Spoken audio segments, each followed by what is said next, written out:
Of naturopathy in yoga science.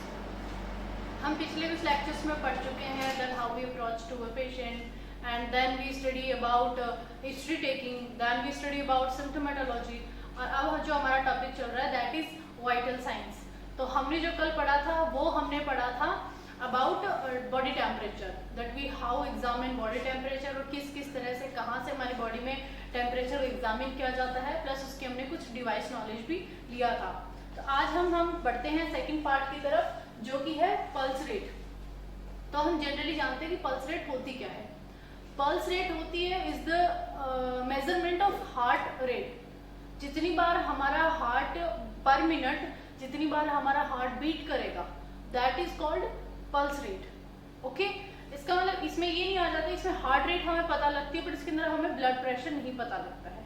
Okay, the time of heart beats in a minute is called pulse rate. ठीक है, अब pulse rate mostly very करती है, increase कब हो जाती है जब आप या तो फीवर में हो या बीमार हो रखे हो या फिर आप एक्सरसाइज कंडीशन में जब हो जाते हो तो आपकी पल्स रेट बढ़ जाती है।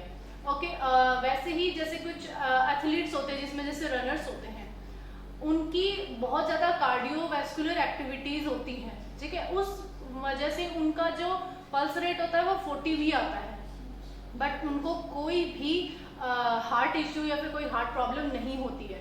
ठीक है, तो क्योंकि उनका जो रेगुलर रहता है वो उनका बहुत ज़्यादा कार्डियोवास्कुलर सिचुएशन कुछ ज़्यादा हो जाती है, एक्सरसाइज बहुत ज़्यादा हो जाती है रनिंग के अंदर, इस वजह से उनकी बीट पल्स जो रेट होती है वो गिर जाती है, 40 आती है, लेकिन उसमें उनकी कोई मेडिकल कंडीशन नहीं बनती है, उनका कोई मेडिकल इशू नहीं होता है। लेकिन हाँ, जब हमारा बीट बढ़ता है वो हमारा बढ़ता है किसी मेडिकल कंडीशन में, फीवर में, या फिर हमें कोई बीमारी हो रखी है तो हमारी उस इशू पे, मेडिकल कंडीशन पे डिपेंड करता है, तो पल्स रेट फ्लक्चुएट होती है। ओके, मेनली जो हमारी पल्स रेट अगर हम मान के चले कि पर मिनट कितनी होती है, तो अडल्ट्स के अंदर जो नॉर्मली हम देखते हैं दैट इज जो नॉर्मली अडल्ट्स के अंदर पाई जाती है, जिसको हम मानते हैं वो होती है 60 से लेके 100, ठीक है, पर मिनट। ओके, ये नॉर्मल होती है कि आपका आना चाहिए अबाव 60 एंड बिलो 100, ये अगर पल्स रेट आती है तो ये नॉर्मल होती है। ओके, लेकिन जैसे फीमेल्स के अंदर होता है, फीमेल्स के अंदर एट द एज 12 और ऑल्डर 12, ठीक है, ऑल्डर द एज ऑफ 12 है, उनकी रेट जो पल्स रेट होती है वो थोड़ी हाई होती है। ठीक है, अब हम बढ़ते हैं नेक्स्ट की पल्स रेट क्या मेजर करता है। वैसे पल्स रेट हमारी हार्ट रेट बताता है, लेकिन वो इसके साथ साथ हमें और चीज भी दो बता देता है, दैट इज हमारी हार्ट की रिदम। ओके, हमारे हार्ट की रिदम कैसी है, कॉन्टिन्यूअस है या फिर फ्लक्चुएटेड है, जो भी होती है। And second is strength of the pulse, हमारी पल्स कितनी स्ट्रेंथ के साथ बीट कर रही है, हमें बहुत धीरे सुनाई दे रही है या बहुत तेज या फिर मीडियम नॉर्मल हमें फील हो रही है उसकी बीट। ठीक है, स्ट्रेंथ भी बता देता है। नीचे लिखा हुआ pulse rate is measurement of heart rate और number of heart beats per minute, जो मैंने बताया वही कि ये हमारी हार्ट रेट या फिर जो हार्ट की बीट होती है पर मिनट, उसको हमें एग्जामिन करवाता है, वही हमारी पल्स रेट होती है। ठीक है, अब आता है हाउ टू चेक पल्स। अब इसके अंदर हम देखते हैं, फर्स्ट आ जाता है turn one arm so your palm is facing up. ये किसके लिए बताया गया, जब आप सेल्फ कर रहे हो तब। बाकी जो पल्स रेट के अंदर अपन करते हैं टिप्स में ये होता है कि आपको फर्स्ट एंड सेकंड फिंगर लेनी है, आपको फॉर्मली जो हमारी ये जस्ट अंगूठे के पास में से जो आर्टरी जाती है दैट इज क्या होती है, रेडियल आर्टरी। हमें फॉर्मली दोनों उंगलियों को, हमारी फर्स्ट और सेकंड फिंगर को हमारी आर्टरी पे रखना है, रेडियल आर्टरी पे, और इस पे रख के हमें तब काउंट करना है जब हमें इसकी पल्स या इसकी बीट जो होती है हमें फील होने लग जाए। ठीक है, इसके अंदर सेल्फ का पहले जान लेते हैं हम कैसे करते हैं। पहले आ गया turn one arm so your palm is facing, आपको हाथ इस तरह रखना है कि आपका पाम आपके फेस की तरफ हो। सेकंड आ गया place the middle 3 finger to the other arm so the upper row of the upturned wrist below where the thumb connected to the wrist. कुछ लोग 2 फिंगर से करते हैं तो कुछ लोग 3 फिंगर से करते हैं। जनरली मोस्टली लोग 3 फिंगर से करते हैं जब कोई इनिशियली होता है या फिर सीख रहा होता है, तो कुछ लोग 2 से भी करना वेरी करता है, सबको जिस हिसाब से कंफर्टेबल लगता है करते हैं, बट मोस्ट ऑफ द लोग 3 फिंगर यूज करते हैं। ठीक है, क्या करते हैं, ये हमारा रेडियल जो हमारी बोन होती है उसके पास से हमारे थंब से जो आर्टरी निकलती है वो रेडियल आर्टरी होती है, हम उससे एग्जामिन करते हैं, और वो आर्टरी होती है ये वाली, ठीक है, रेडियल आर्टरी। इससे हम पल्स एग्जामिन करते हैं। हमारे 3 फिंगर को हम रखेंगे, यही इसमें बोला है कि आपको अपनी जो तीनों फिंगर को है वो दूसरी आर्म के ऊपर रखनी है, रिस्ट के ऊपर, और थंब होता है, थंब की जो साइड होती है उस पर आपको अपनी तीनों फिंगर्स को रखना है। देन नेक्स्ट वर्ड आता है press formally, you should feel pulse beating on throbbing sensation. If you can't feel anything, apply more pressure with the tips of your fingers. ठीक है, इसमें क्या आपको सिर्फ फॉर्मली प्रेस करना है, आपको बीट सुनाई देगी। अगर आपको बीट नहीं सुनाई देती तो आपको हल्का ज्यादा प्रेशर देना है, किस चीज के लिए, आपको वो बीट फील हो जाए उस चीज के लिए। बीट फील होने के बाद में आपको काउंटिंग चालू करनी है। ठीक है, count each pulse, feel for 30 second. अब इसके अंदर या तो आप एक पूरा 60 सेकेंड का ले लीजिए, पूरा 1 मिनट ले लीजिए, उसके अंदर आपको अपनी कंटिन्यूसली क्या करनी है, पल्स काउंट करनी है। अब अगर आप, ये हो गया हमारा एक तरह से सेल्फ का हो गया, लेकिन अगर हम पेशेंट हमारे सामने है, हमने उसकी रिस्ट पे, उसकी रेडियल आर्टरी पे हमने हाथ रख रखा है, हमें उसकी पल्स को भी देखना है, ठीक है, हमें उसकी बीट को भी फील करना है, और हमें हमारा वॉच टाइम भी देखना है। अब वॉच टाइम में देखो क्या होता है कि जब, जैसे मान के चलो ये वॉच है, इसके अंदर 2 हैंड होते हैं, एक हैंड होता है जो थोड़ा ज्यादा लंबा होता है, एक हैंड छोटा होता है। छोटा होता है वो हमारे आवर्स को बताता है, और जो बड़े वाला तो वो मिनट बताता है।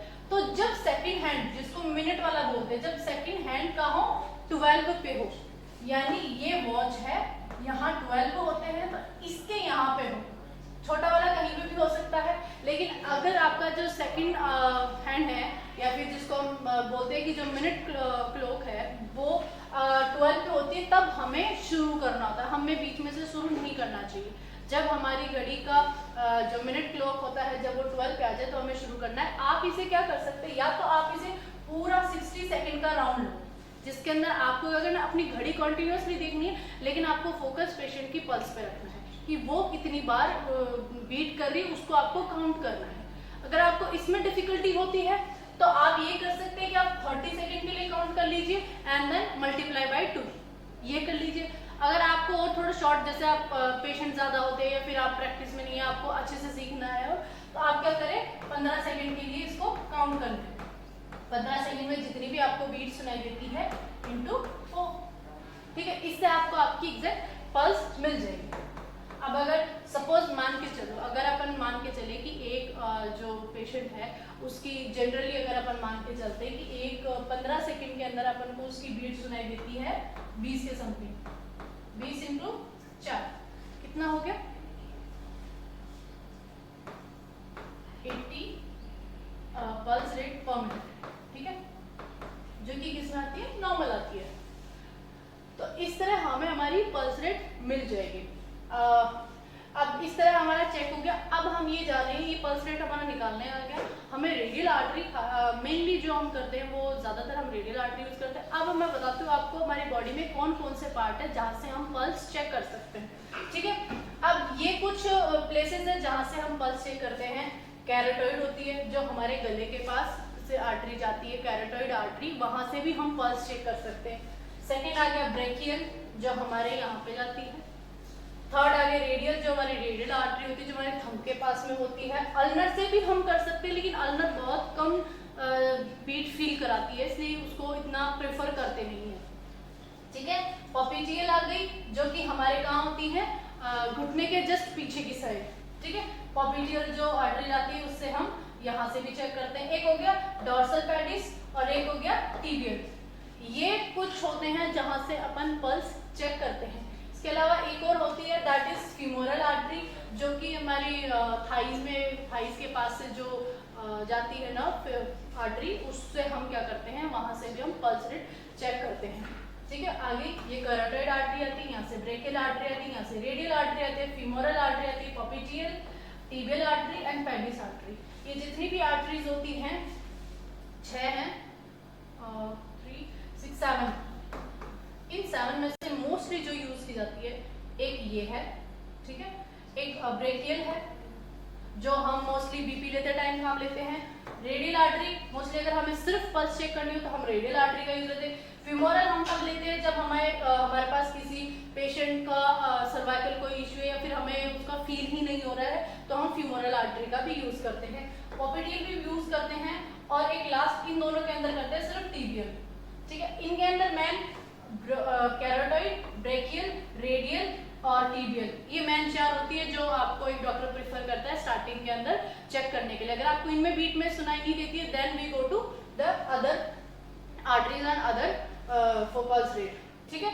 ये हमारी कुछ जगह होगी जहाँ पे हम पल्स चेक करते हैं और ये वो आर्टरीज हैं जिनसे हमें पल्स सुनाई देती है, ठीक है। पल्स रेट आपको चेक करना आ गया होगा। इसके अंदर सिंपल इतना रहता है, नॉर्मली ये 60 to 100 के बीच में आनी चाहिए। बढ़ रही है तो आपका मतलब है कि आपका अगर आपकी इंक्रीज ज्यादा हो रही है, मान लो आपकी 100 से अबाउट चलेगी तो इसके अंदर आपको heart attack, heart stroke, arrest, इन सब की शिकायत हो सकती है, ठीक है। इन सब सिचुएशन अगर आपकी 100 इनसे अबाव आती है तो आप आइडिया लगा सकते हो इसको हार्ट डिजीज जल्दी हो सकती है। और जो एथलीट्स होते हैं उनके बीच जो रनर्स होते हैं उनकी 40 आते हैं तो उनको कोई मेडिकल इश्यू होता नहीं है। That is all about the pulse rate. अब हम कल डिस्कस करेंगे, नेक्स्ट टॉपिक हमारा होगा रेस्पिरेशन रेट, ठीक है, कि हम हमारी जो रेस्पिरेशन रेट होती है इसे हम कैसे एग्जामिन करते हैं, पर मिनट कितनी होती है, किस तरह से वो हमारे लिए इम्पोर्टेंट होती है, ठीक है। Thank you for all.